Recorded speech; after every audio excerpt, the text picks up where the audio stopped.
अस्सलाम वालेकुम trainees, hope you all are fine. हम लोगों ने लेक्चर नंबर जो 10 था पिछले लेक्चर में, उसमें आपने इंस्टॉल करना सीखा है सॉफ्टवेयर को। आई होप सब ने इंस्टॉल कर लिया होगा। अगर किसी को कोई इशू आ रहा है अभी भी, अगर आपको साइट नहीं मिल रही है तो डिस्क्रिप्शन में जाके आप उसका लिंक भी चेक कर सकते हैं। मैंने साइट का लिंक दे दिया हुआ है। आज का जो हमारा लेक्चर है वो है डिफरेंस बिटवीन एडोबी सॉफ्टवेयर्स। ये जो है लास्ट थ्योरी का लेक्चर है, तो थोड़ा सा ध्यान से देखना है आपने। इसके बाद से हमारा सारा प्रैक्टिकल वर्क होगा।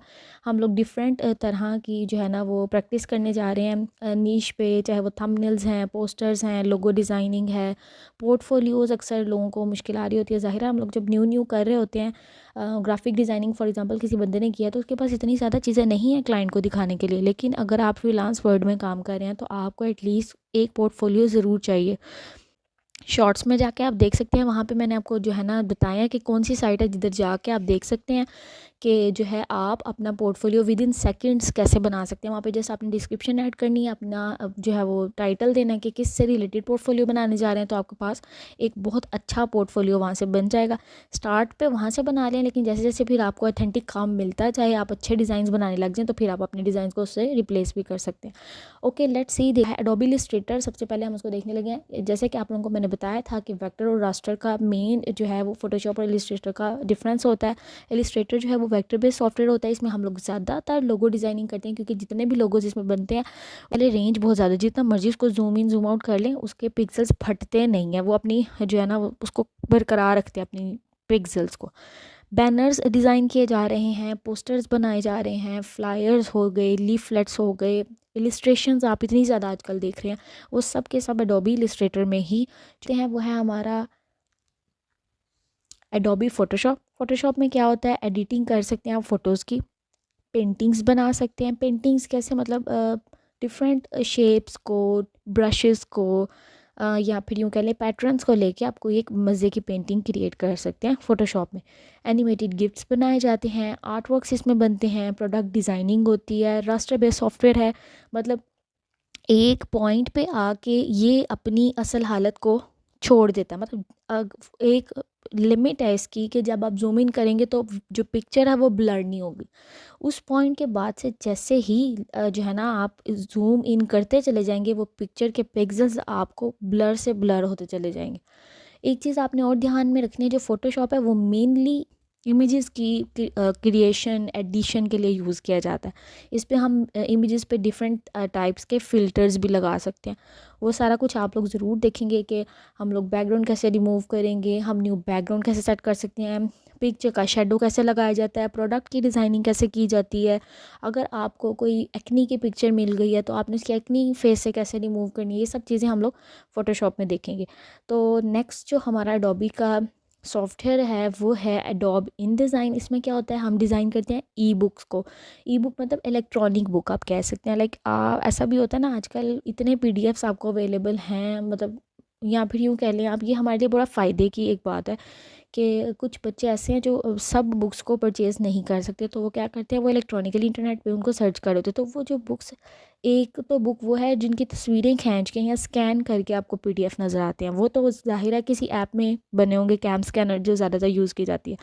लेकिन ई बुक आप उसको कह सकते हैं जो आप कह लें कि किसी भी जैसे एक वो कंपनी है कार्स की, उन्होंने अपना एक पूरी बुक, आप कभी विज़िट की हो ना आप लोगों ने, तो उनकी टेबल्स पे आपको पड़ी नज़र आएंगी कि कार की हिस्ट्री के रिलेटेड, उसके इंजन के रिलेटेड, ये कितना पुराना मॉडल है, ये कितना नया मॉडल है, पिछले साल में क्या था, नेक्स्ट इसमें क्या है, जो है वो अपडेट्स हुई हैं। तो वो लोग क्या करते हैं, वो एक बुक बना कर रखते हैं बाकायदा पिक्चर्स के साथ। तो वो जो बुक डिज़ाइन की जाती है वो ई बुक, वो एडोब इन डिज़ाइन में की जाती है, ठीक है।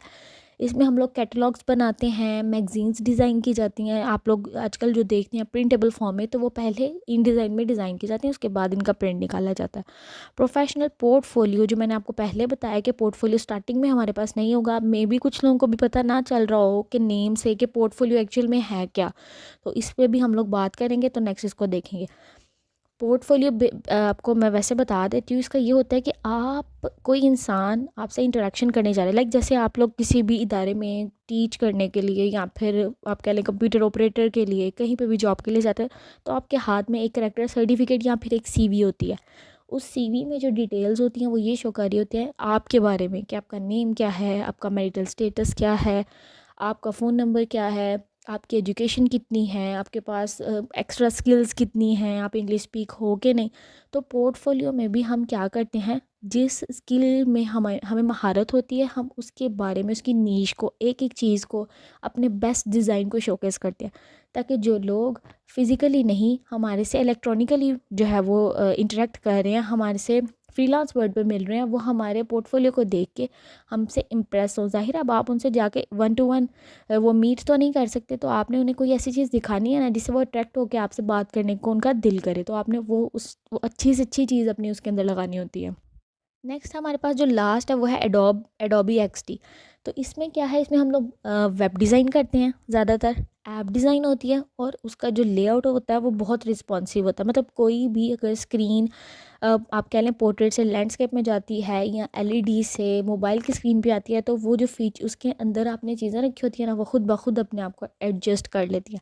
डिज़ाइन जो है वो आउट नहीं होता। मतलब ये नहीं होता कि एलईडी की स्क्रीन पर सही नज़र आ रहा था, तो जैसे ही आपने उसको मोबाइल में ऑन किया तो उसका सारे का सारा डिज़ाइन आउट हो गया और बेड़ा गर्क हो गया। अच्छा जी, ये देखें, मैंने आपको भी बताया रास्टर और वेक्टर इमेज के ये दोनों वर्ड आपको अक्सर सुनने को मिलेंगे, तो उसका आपको मेन डिफरेंस ज़रूर पता होना चाहिए। मैंने एक इमेज आपके लिए लगाई है, मे बी इसमें आपको डिफरेंस का इतना ना पता चल रहा हो। सो लेट्स गो, हम लोग जाके इसकी स्क्रीन्स पे देख लेते हैं कि let's see the raster and vector image on computer screen. ये देखिए, मैंने आपके सामने फ़ोटोशॉप ओपन किया हुआ है, और यहाँ पे मेरे पास एक इमेज है, सिंगल जो है वो एक टिक है। इसको ये देखें, आपने क्या करना है, कंट्रोल और माइनस प्रेस किया मैंने, तो ये क्या हो रहा है, छोटी हो रही है। तो अभी मैंने इसको, मतलब जूम आउट हो रहा था, अभी मैंने इसको जूम इन करना स्टार्ट किया। ये देखें, ये देखें, शुरू शुरू में क्लियर थी, लेकिन बॉक्सेस नज़र आने लग गए अब।